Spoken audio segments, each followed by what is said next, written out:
Good morning. This is JC, St. Louis's oldest living hippie, and it's Thursday morning and I'm sad, and you probably know the reason why. 4 people were killed yesterday in a mass shooting in Winder, Georgia at the Appalachia High School. 2 teachers, 2 students, and 9 people were wounded.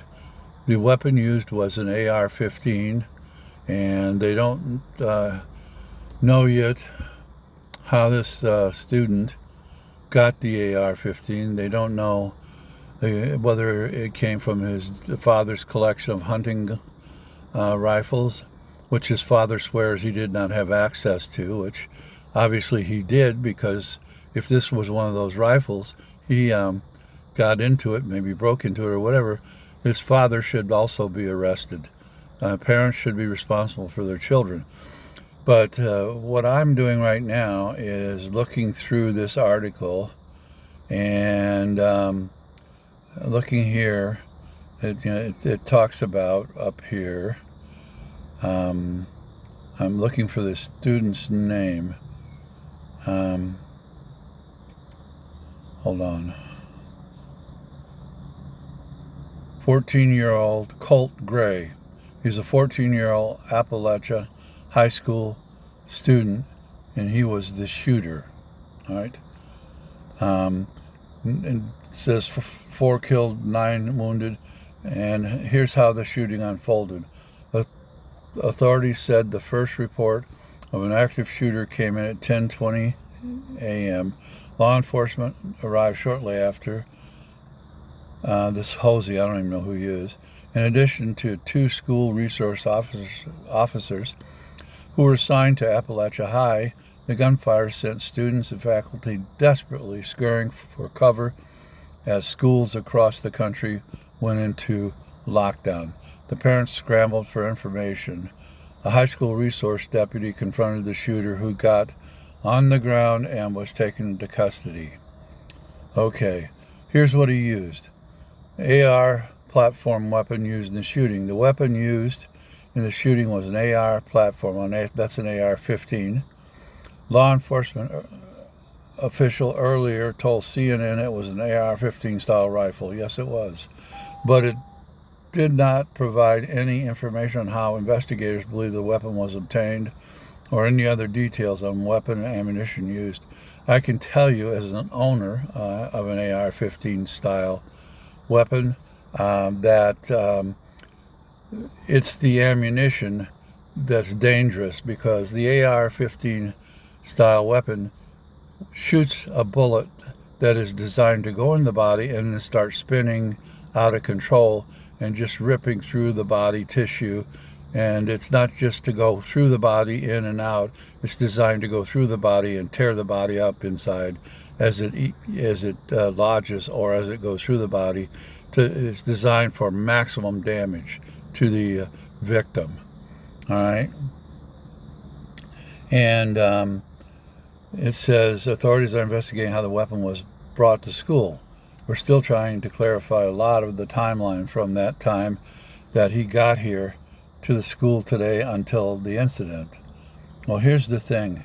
This is the absolute crazy thing about it.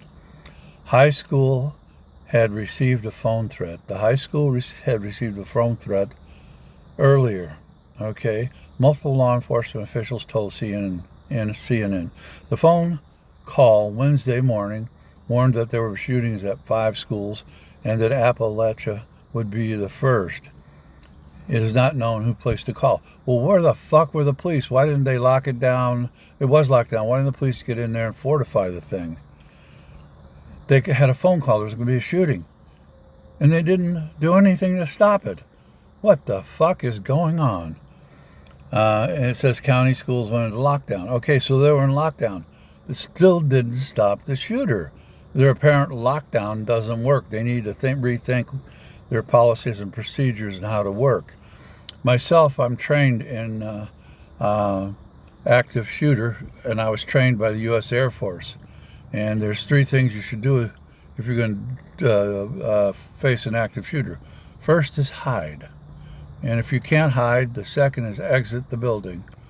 And the third is, if the shooter's there and coming at you, rush the shooter, try and fight the shooter, run toward the shooter, fight him, take him down if you can.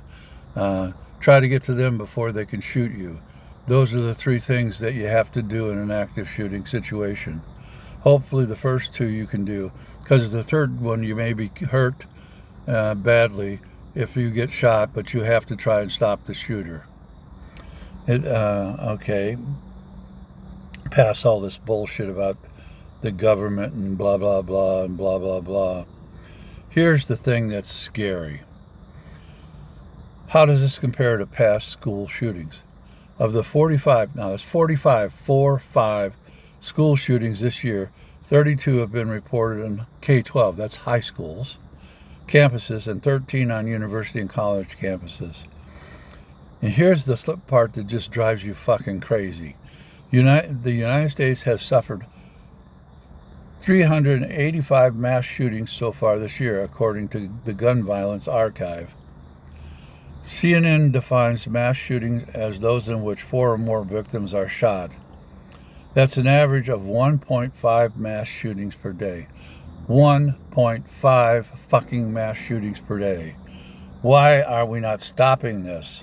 Okay? And here's what they know about this 14-year-old kid. It says the suspect, the 14-year-old student at Appalachia, was questioned by law enforcement after last year regarding an anonymous tip about online threats to commit school shooting.